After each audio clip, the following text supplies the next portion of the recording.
जिसमें मेरे लिए बोलना, यहाँ पे खड़े होना काफ़ी मुश्किल काम है। और मैं हमेशा कहती हूँ मुझे आप सब जैसी फॉर्मल बातें नहीं आती हैं, मुझे शायद इतना अच्छा बोलना भी नहीं आता।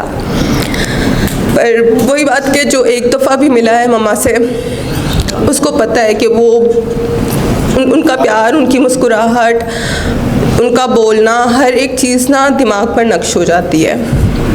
मैंने अपनी पूरी ज़िंदगी गुजारी है उस इंसान के साथ। ज़िंदगी की शुरुआत मैंने एक रिश्ते से की। मेरे लिए सिर्फ माँ थी, फिर मेरी बेहतरीन दोस्त थी।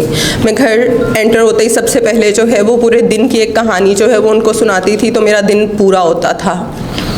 फिर हम पर एक रोल रिवर्सल का टाइम आया जिसमें कहीं ना कहीं मुझे उनकी माँ बनना पड़ा। तो मैंने बहुत खुशी खुशी जो है वो ज़िम्मेदारी कबूल की, क्योंकि वो इतनी ही कीमती इंसान थी।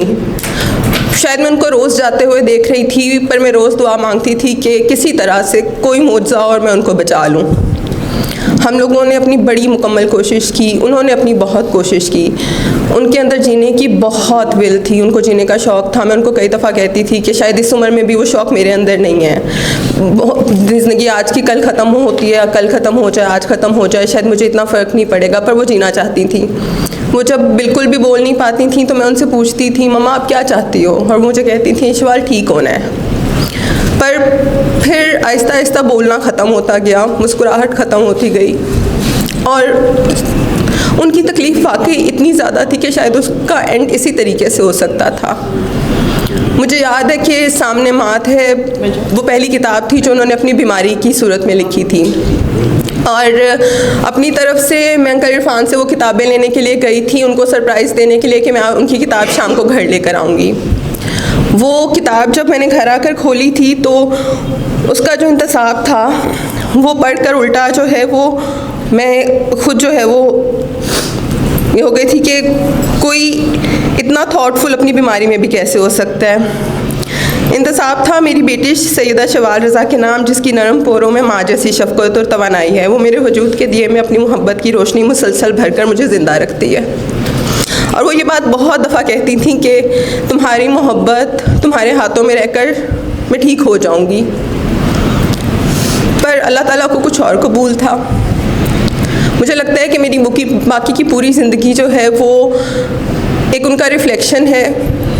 मुझे मेरा भाई कुछ दिन पहले कह रहा था कि तुम अचानक मम्मा की जैसी लगना शुरू हो गई हो। मुझे नहीं लगता उनके जैसी मुस्कुराहट, उनके जैसी आंखें, उनके जैसा चेहरा किसी का भी दुनिया में हो सकता है। मैं बहुत अनबायस्ड होकर भी जब सोचती हूँ, मैंने उनके जैसी प्यारी मुस्कुराहट किसी की नहीं देखी।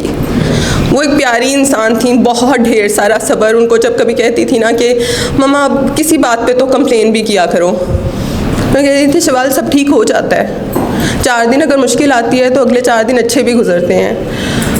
मैंने अपनी पूरी ज़िंदगी में शायद वो सब्र नहीं सीखा था जो वो पिछले 3 सालों में मुझे सिखा गई। हम लोग हर रोज़ उस लॉस को जीते थे, और हर रोज़ जो है वो उस लॉस से उभर कर थोड़ा सा भी मौका मिलता था तो ज़िंदगी को भी जीते थे। पर अभी नहीं पता कि ज़िंदगी को कैसे जीना है, क्योंकि मैंने कभी उनके बगैर जीना ही नहीं सीखा।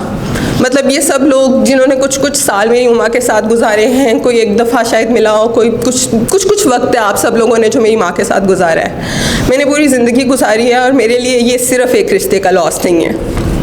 एक वर्जन है जिसमें वो मेरी माँ थी, मेरी दोस्त थी, और फिर कहीं मुझे ऐसा लगता है जैसे मैंने अपना बच्चा भी खोया है।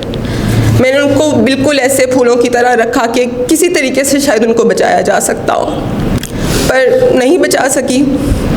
पर उनका नाम ज़रूर ज़िंदा रहेगा, उनका ढेर सारा काम ज़िंदा रहेगा। आप सारे लोग जिनमें उन्होंने बहुत सारा प्यार, वक्त इन्वेस्ट किया, मुझे उम्मीद है कि हम सब लोग उनको हमेशा याद करेंगे।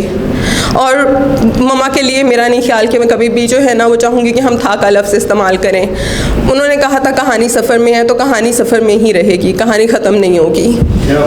Thank you so much.